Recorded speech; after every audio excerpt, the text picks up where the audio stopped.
Let's be honest, no parent wakes up thinking, today I'm going to lose it with my kids. And yet by mid-morning, the chaos hits, the stress builds, and suddenly you're snapping louder than you meant to.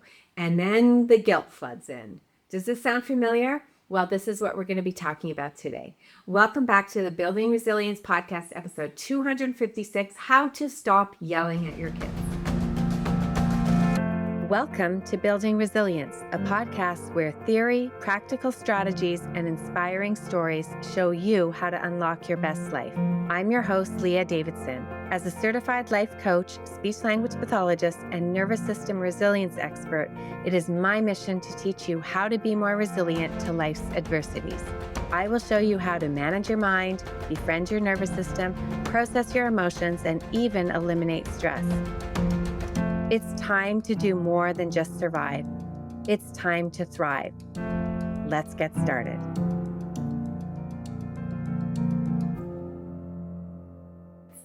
Okay, so if you're thinking, wait, I don't have kids, or I don't have kids at home, or I don't yell, well, no worries, because what we're going to be talking about today is relevant for all relationships. We are talking about creating emotional safety for our kids, and this can cross over to all relationships. Now, before I get started, I just wanted to invite you to come and join us in the Nervous System Journaling Club because we are spending the month of November focusing on play. And if play doesn't resonate, that word doesn't resonate with you, then think lightness, ease, magic, fun, flow, freedom, curiosity, excitement. I know that as we head into more of the winter season for many of us, things can feel a lot heavier and darker. And so I wanted to spend some time lighting things up. So that's where the idea came from. Inside, we're going to be doing some play. I have created a whole nervous system play deck, which you can buy on its own for just $9. But if you're in the club, then it is included in your membership. And you get all the community support and all the bonuses that are already in there. So come and join us. The link is in the show notes. Now, today's episode actually stems from a question that somebody had inside the Nervous System Journaling Club. And I hope you know that we tackle so many things inside the club, journaling, yes, doodling, yes, and everything nervous system related, including this incredible community. So this particular question came up, and actually it started with me posting a reminder that said, you don't have to earn safety. You don't have to hustle for it. You don't have to perform your way to it. You don't have to deserve it by being good or kind or productive or regulated. Now, safety is a birthright. So then one of my members then asked the question, now, I can tell when my child feels unsafe when I yell. I hope to get to a point where I never yell, but I'm human and I'm going to yell sometimes. How do I create emotional safety for my child in spite of my yelling? And how do I balance allowing emotions while still holding boundaries? And I thought, what a great question. I think it touches on something that many of us wrestle with, whether we're parenting toddlers or teens or even adult kids, and even in many relationships, but particularly if you are a parent, because the stakes feel high. We want to raise resilient, emotionally healthy children, and at the same time, we are human. We're not going to get it right all the time. So how do you create emotional safety for our kids in the middle of all of that? Well, we're going to talk first about why we yell, kind of the nervous system truth about why we yell. Why do we lose it? Or why do we raise our voices or yell at our kids? Yelling isn't random. And it's not because you're a bad mom or a weak dad or because you don't love your kids. It's because your nervous system is braced.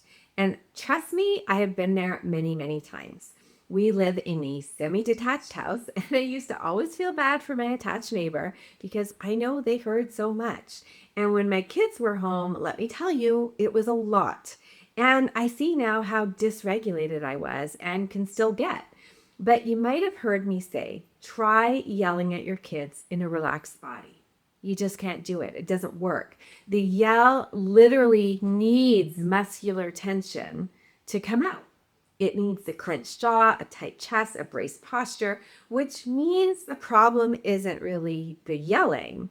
It means the body is carrying stress before the yell ever leaves your mouth. And this is why prevention, your daily nervous system care, is just as important as what happens in the heat of the moment.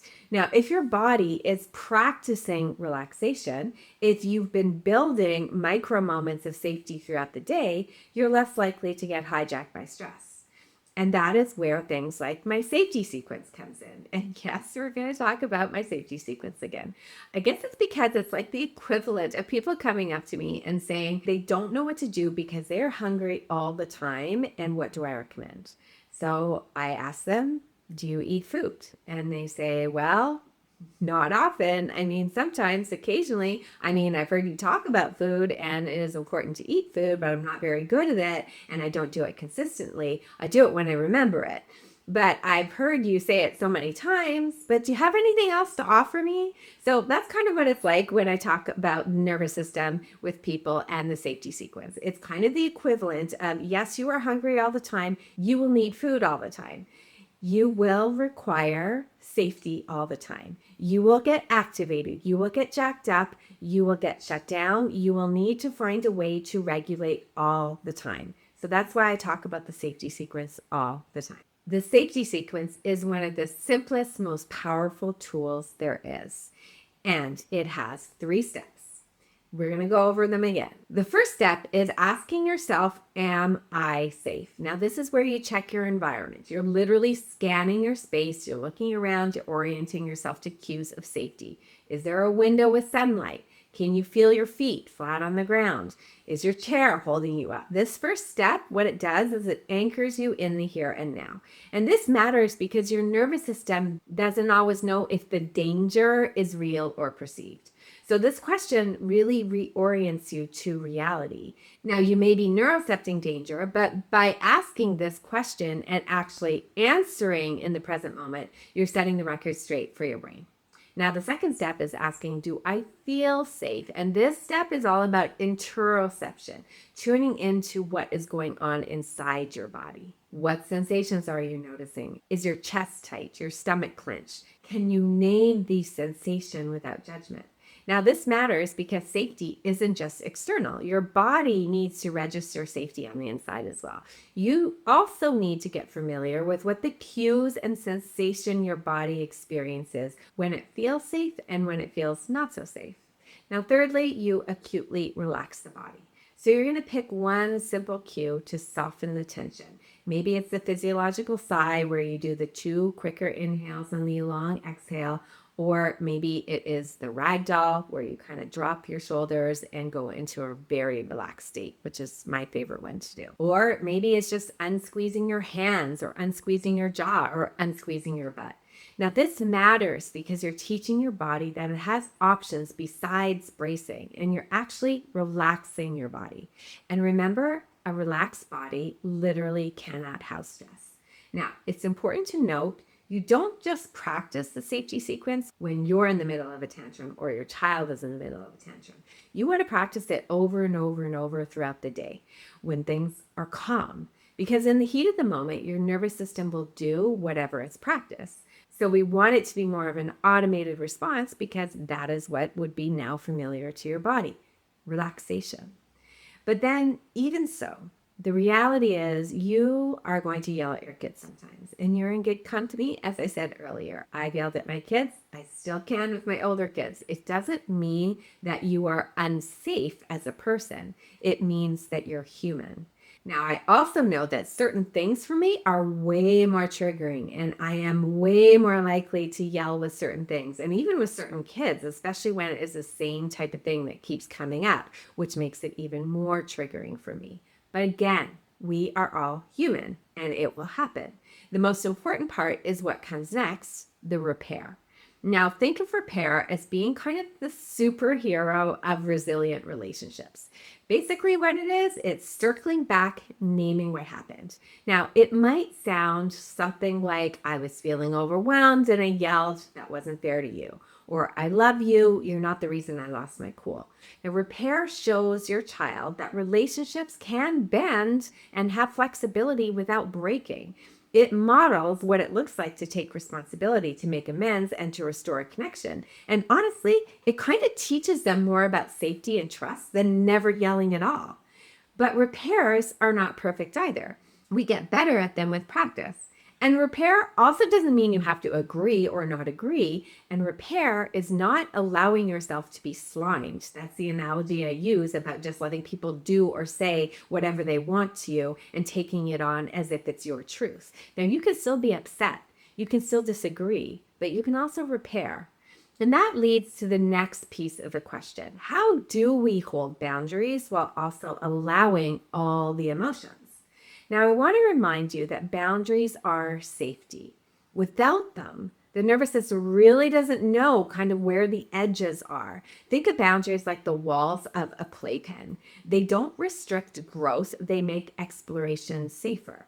So we always need to make sure that we are setting healthy boundaries for ourselves and for our kids. Now, our kids may not like the boundaries that we set, but they often don't even know that they need them and that having them actually helps their growth and resilience. So sometimes we need to step in and put the boundaries in place regardless. So, for example, if we are wanting to take the safety of the nervous system in consideration, the formula could look like something like this. Your child gets upset about something. Well, we validate the feeling of the child or whoever the person is. You're mad. You can't have the cookie. That makes sense. And then we still hold the boundary. Well, cookies are for after dinner. But we can stay connected. I love you. And the answer is still no.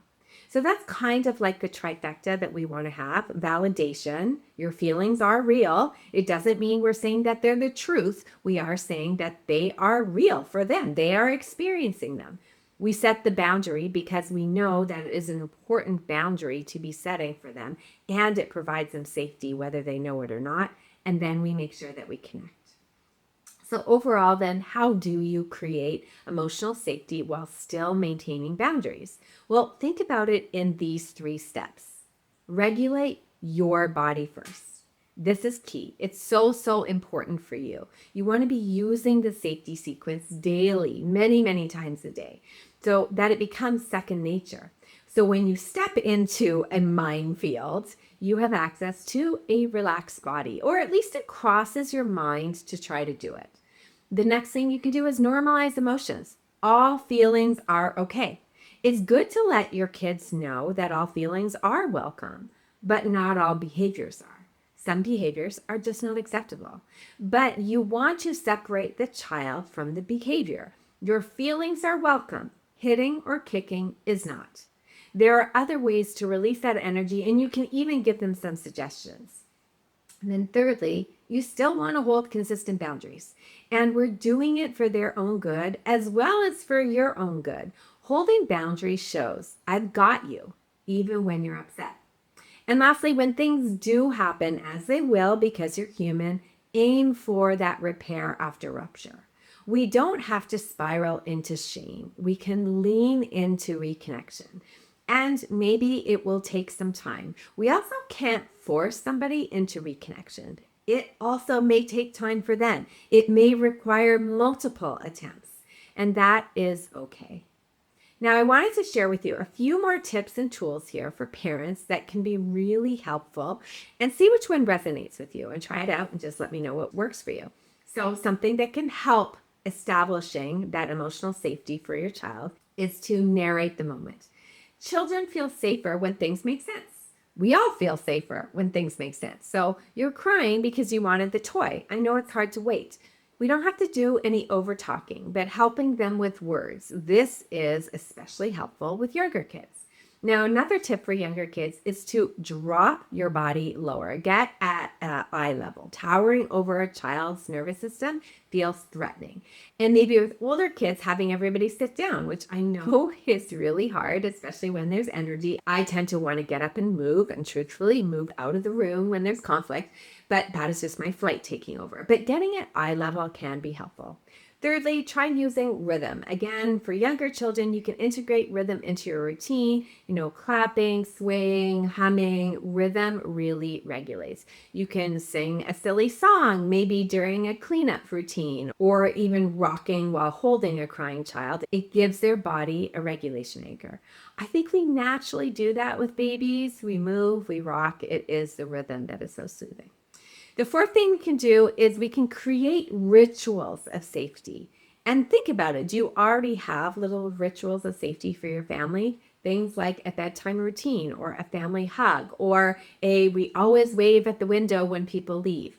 Rituals build predictability. Now, we used to always have like bedtime routines, and then when somebody leaves, the home routines. We used to do a family prayer, whether you believe in prayer or not. I always found it was a really good anchoring point that created a sense of safety within our family. Next, I'd also recommend modeling emotional expression to your kids. Let them know when your emotional stuff comes up and what you're doing about it. I'm frustrated, so I'm going to take a little breath. That's showing them what emotional regulate looks like in real time, and it normalizes it all and it validates it too. Next, you can use repair language that grows with them. And of course, make it age appropriate. With toddlers, you can simply say, Mommy yelled. Mommy, sorry, I love you. With older kids, I was stressed, but you didn't cause my reaction. I want to try again. We don't need to over-explain when kids are younger. I know I have a tendency to do that myself, my nature of talking too much, but often less is more. So lastly, just to wrap up here, your kids don't need a perfect parent who never yells. What they need is a parent who is thinking about safety, who can show them what it's like to be human. And it's okay to be precious but flawed. It's okay to show that you are a parent that has real feelings, but one who can also set boundaries even when it's hard, and one who always comes back to connection eventually. Remember, safety is about practicing, repairing, and showing up again and again. And when in doubt, always just go back to your body, because a relaxed body cannot house stress. I hope you found this helpful. I hope to see you in the Nervous System Journaling Club, and I'll see you next time. Thank you for listening to the Building Resilience podcast. If you're interested in learning a little bit more about managing stress, building resilience, and leading a more purposeful life, then make sure we're connected on Instagram and Facebook at Leah Davidson Life Coaching.